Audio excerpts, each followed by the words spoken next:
But the government, a couple of weeks ago, announced a final set of changes. Well, they say it's final. I think they've said that before. To the Credit Contracts and Consumer Finance Act and the Responsible Lending Code. And they are to come into operation on the next 3 days. And they include, so on the 4th of May, I think is when they become operational. They include narrowing the expenses considered by lenders to exclude discretionary expenses more explicitly. In other words, we'll talk about that in a second. Providing more flexibility for lenders as to how repayments can be calculated and extending exemptions from full income and expense assessments for refinancing existing credit contracts. Whether or not these will have any impact and what the housing market's doing at the moment. We're joined by One Roof commentator and former Chief Executive of the Property Investors Association of Auckland, Ashley Church. Ashley, good morning to you. Lovely to talk to you again. Yeah, good, man. How are you? I am well, if dying. Yeah, no, it's all right. I was just going to have a cough, Ashley, which was sort of answering your question. I think I've picked up a sniffle. If it's COVID, I won't talk about it. Listen, mate, first things first, how's Hawke's Bay? Because just to explain to everybody, Ashley's resident in Hawke's Bay, in fact, in Esk Valley in Hawke's Bay. How are things looking at the moment in terms of the recovery?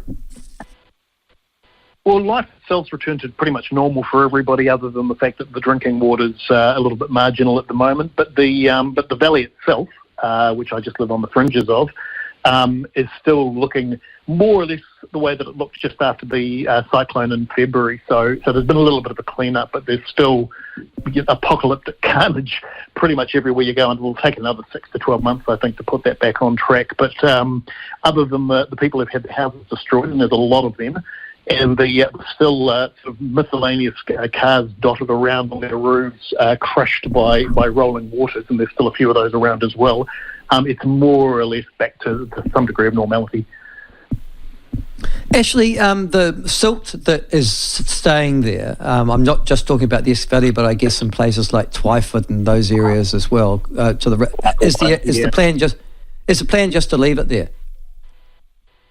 It's interesting you should ask. So here in the Esk Valley, I noticed that some of the individual property owners are actually starting to remove it. So that suggests to me that there isn't some sort of overarching policy to try and remove it in its entirety, but it's up to the individuals to decide what they're going to do. So there are some sections where they've more or less taken it, the silt away and reverted back to the original land, and there are others where it's 4 or 5 feet deep.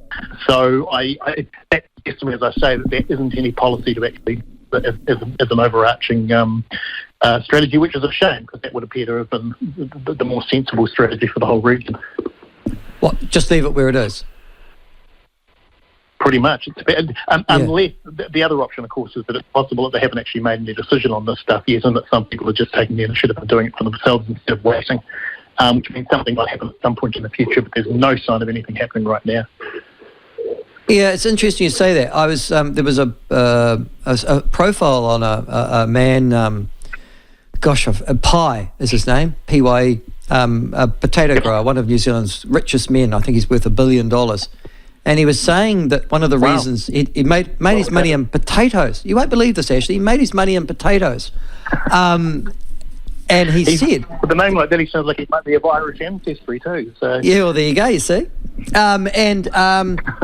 But the amazing thing, though, about the interview was that he was saying that South Canterbury, which is where he's resident, is one of the best places in the world to grow potatoes because of all the alluvial silt that over aeons has accumulated in that area. So it's just magnificent. It's true of the Bay, isn't it? Heritonga Plains is exactly the same, isn't it? The silt comes down, and that's the reason you've got the horticultural, viticultural industry. Yes, it is, and in fact, in respect of the Esk Valley in particular, and I suspect Pakawai, Cyclone Gabriel was the latest in about 8 or 9 of these things over the last 150 years. So we had Bowler, obviously, in 88. We had another big cyclone in 63. There was one previously in 38. In fact, by all accounts, the one in 38 was the biggest of all of them. And there was another one in 1897. And so one suspects that every time this has happened, that they've all left their own fairly significant layer of, as you say, silt, building up that alluvial layer. So this isn't a new thing. And in a weird, perverse sort of way, it's probably actually been beneficial for the region in the long term. Yeah, no, I mean, you can see that. All right, certainly those who are affected by it won't be thinking that, though. Thinking ahead, though, Ashley, now, housing market. The changes that will come into force in 3 days' time, which would appear to relax the lending criteria for mortgage lenders, is that going to have any effect or not, do you think? None whatsoever.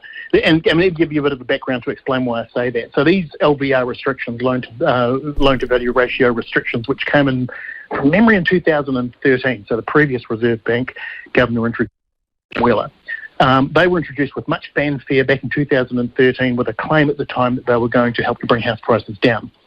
And so the intention of them was that by creating a situation where you required a bigger deposit, that you would make it harder for people to borrow, and therefore that would cause house prices to come down because it would reduce what people could afford to spend on a house. The reality was that didn't happen at all. In fact, over the next 5 or 6 years, house prices continued to shoot up. So much so, and this would be comedic if it wasn't so serious, so much so that the Reserve Bank actually changed its website about 4 or 5 years in after introducing the policy, and quietly removed any reference to them being about house prices, and then claimed that they were actually about market stability.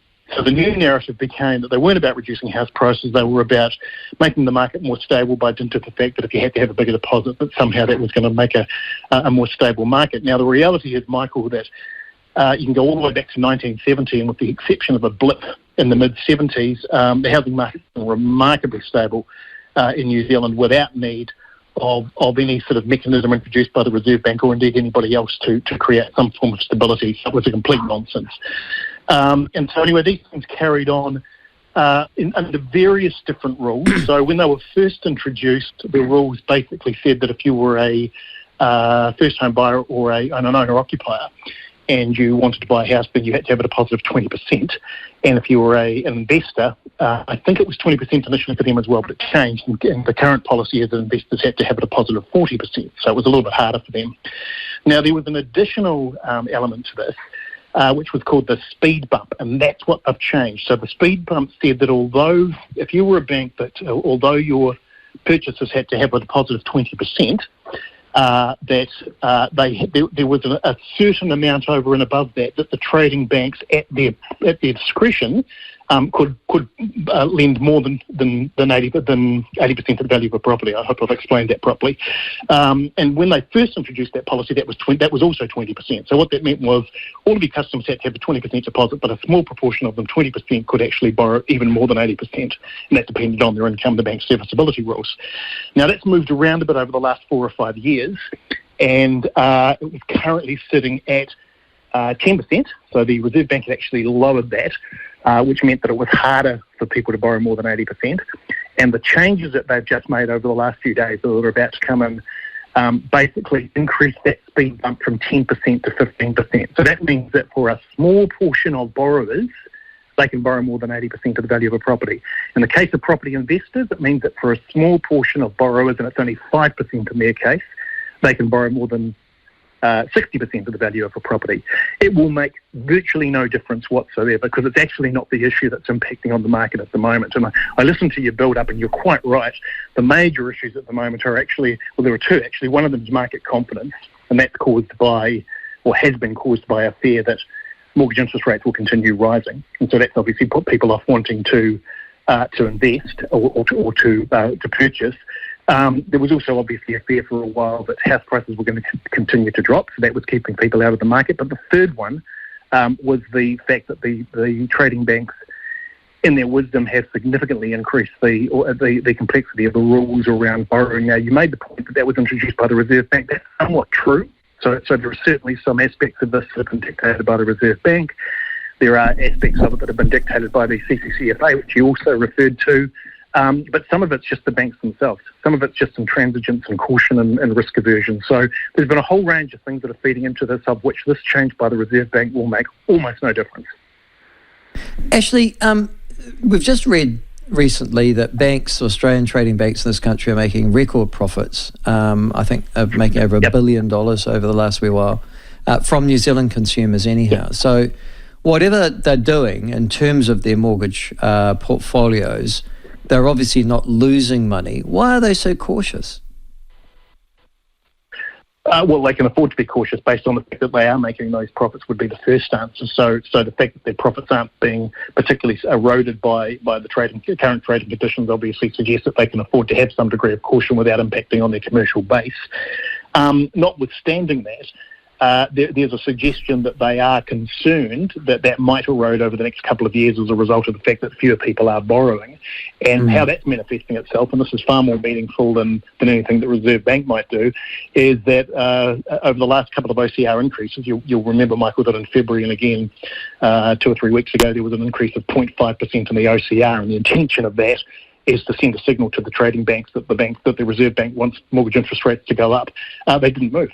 So the trading banks defied the Reserve Bank on both of those occasions and basically kept their rates, particularly their fixed rates, where they were. In fact, there was some suggestion that they were even thinking about lowering them. So what that tells me, A, is that the banks are lending from sources that are cheaper and therefore don't necessarily need to be guided by the Reserve Bank. But secondly, it tells me that they are concerned about losing market share and they're not prepared to keep pushing rates up if that's going to scare people away. Yeah, which is entirely counterproductive, as you say, for the Reserve Bank's intent of trying to drop inflation by doing what you've suggested. Falling house prices, Ashley, we've talked about it before. Yep. I mean, for the first time, I have to say Queenstown was down a bit in the last quarter from I think the housing prices released by Real Estate Institute New Zealand. Not much, but a little bit. The rest of New Zealand is dropping, yes. Is that still a current, you expect house prices, at least as they're measured by these sort of denominators, to continue to drop? And then the next question, I've noticed, and I could be wrong, it could be just personal prejudice, Ashley, so, just put it to one side and tell me, yes, Michael, that is prejudice, that Wellington house prices seem to be dropping more than anywhere else in comparison. Are there hot spots where you're just going to say people have lost confidence in that market completely or not? So let me qualify what I'm about to say by saying there is no such thing as the New Zealand property market. New Zealand's made up of many, many, many property markets. Even in a city like Auckland, there are probably 30 different property markets, as you would expect, because different parts of that city react in different ways depending on the demographics. So that's probably the first important thing to mention. However, if you do treat the market as a whole, if you do treat the market as New Zealand as one overall market, then the latest CoreLogic figures show that the total decline since February of last year, when the declines really started, has only actually been 10.6% across the entire country. So it's not anywhere near as bad as the hyperbole that you're getting through the media that indicate that the market's crashing. And the other aspect of that is that to the extent that the market has been dropping, that's slowed right down to the extent that if it hasn't actually stopped, and again, remember, I'm talking generically rather than individual locations, but if it hasn't actually stopped, then it's very close to getting to wherever that bottom's going to be, with some exceptions. It's also worth noting that if 10.6% is the median house price drop across the country, that does suggest that there are some areas that have lost more than that, but it also suggests that there's parts of the country, like Queenstown, where it's not been particularly serious. My view on it is, and it's the result of a range of things that are going on in the market at the moment, is that we're probably, if we haven't actually reached the bottom, then we're very close to getting to that point.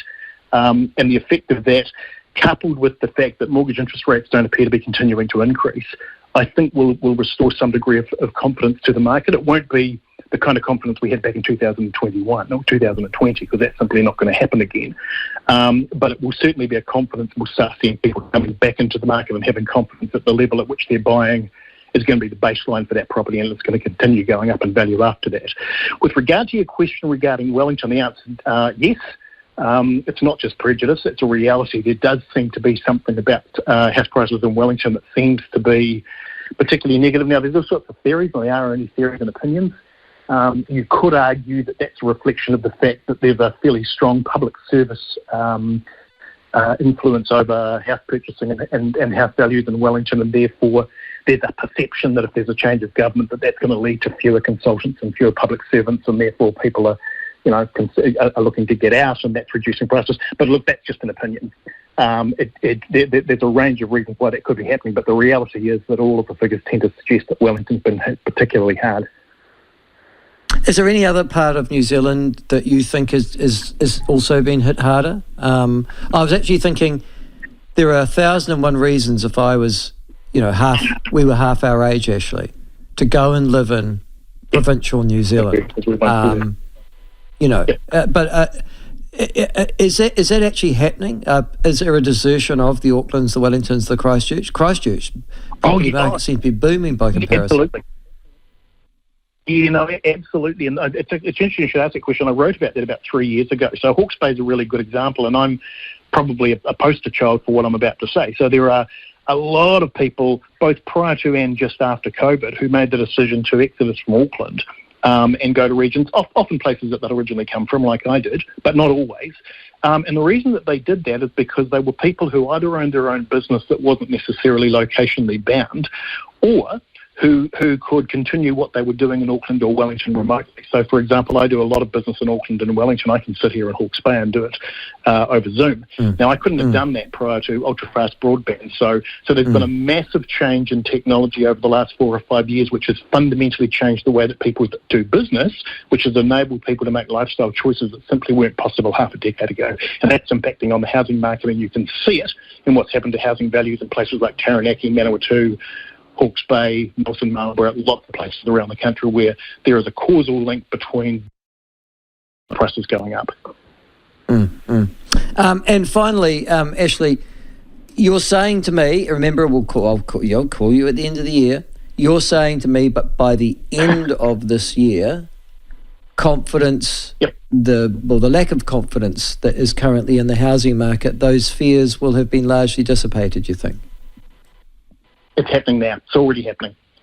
So you're already seeing, in fact, I wrote an article about this last week, 3 quite significant changes taking place that are already impacting on confidence. And the evidence of that, so rather than just me saying, quoting an opinion, the evidence of that is, so the latest CoreLogic figures show that house sales have been increasing in certain demographics, particularly amongst first home buyers who are now very active back in the market. In fact, the February figures for first home buyers showed that the level of activity in terms of lending was 70% of what it was 12 months ago. That's a massive increase over how much it had dropped over that 12-month period, and all the indications are that that's very much on its way back up. So here we are sitting in May, well before the end of the year, and that phenomenon is already starting to take place. So I stand by that, and I think it'll probably be even a little bit stronger than I thought it would be last time you and I spoke. Okay, so interest rates you're expecting to stay, where they are now? You don't expect them to change too much before the end of the year? Yes, no, I don't. And that doesn't mean that the Reserve Bank won't have another crack at continuing to push the OCR up, but I don't think the trading banks will necessarily respond to that. And here's what's really important about that, because all the talk is when will interest rates come down. I don't think interest rates will come down anytime soon. And the reason for that is because the Reserve Bank isn't going to start dropping them at a time when inflation's high. So it's going to want to keep them up there because it wants to drive that obviously that liquidity out of the market in order to drop inflation. However, I don't think they'll continue to increase anymore. And here's why that's important, is because even though people want rates to come down, the primary thing we want at the moment is we just want confidence that they're not going to continue to go up. And that's been one of the biggest impediments to the market over the last 12 months, not so much that the requirement for them to drop, but simply some certainty that where they are is where they're going to be in 6 or 12 months' time, so that if I take out a mortgage, I'm not going to end up having to pay more in 6 months. That's the major thing. So once people are certain and confident that rates are sitting at around about where they're going to be until they start coming down again, then they'll have confidence to start re-entering the market. And you're already starting to see signs that that's starting to happen. Ashley, as usual, you're erudite. I hope you're spot on in terms of your predictions. That's all I can say. Thank you so much for joining us again. Can I just say, have you got a website or somewhere people can go to update themselves as to what you're doing? Yeah, no, my personal website doesn't relate to property at all, unfortunately. It deals with a completely different topic. So in terms of my personal stuff, there's if you go to ashleychurch.co.nz, which is my old site, it refers to a whole range of videos, TV interviews and what have you on property, but I haven't updated it for a while. But look, the best thing to do is just Google my name and do a search over the last 6 months, and any articles that I've written for One Roof or any videos or presentations I've done for everybody will generally come up there, and there's a bit of a grab bag of different stuff there. So anybody who wants to do that, they're more than welcome to use that mechanism. Oh, and finally, one thing. Who's going to win the election? Now, first of all, just to explain, Ashley and I knew each other gosh, what, does it go back to 1987, Ashley? Or was it 1990? 87. No, it was 87. We both stood and lost. Ashley was the Napier candidate. I was the Hawke's Bay candidate. We were both young. You were younger than I was, for God's sake. How old were you? 22, 23? I'm still younger than you. Yeah. We were both far too young, actually, probably, to stand in part for Parliament, but it doesn't matter. We both lost, so it's all right. We both learned lots of lessons from that. Ashley went on to become a very successful city councillor in Napier, and then obviously his career flew after that in terms of in property investment and leadership of that organisation. But in I'm interested in this coming election. You're sitting in Hawke's Bay, so you've got two marginal seats there. Well, you wouldn't have thought that prior to this. One being Napier, currently held by, not being held. He will retire. Mr. Stuart Nash is retiring. Really? I didn't know that. Okay. Yeah. He's not. Wait on. Isn't that funny? I've got that perception. I'm under the perception that Stuart Nash is not standing again for the Napier seat. Yes, that's correct.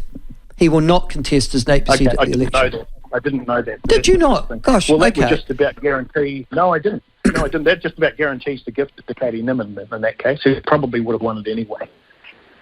Right. And the other one is Catherine Webb, the former TVNZ reporter who is contesting against the seat for National against, Lord, is it? Anna Lork. Anna Lork. Yeah. Yep. So just nationally and then locally, who are you picking? I mean, I know it's pretty tough, but it's the 1st of May, so you know politics.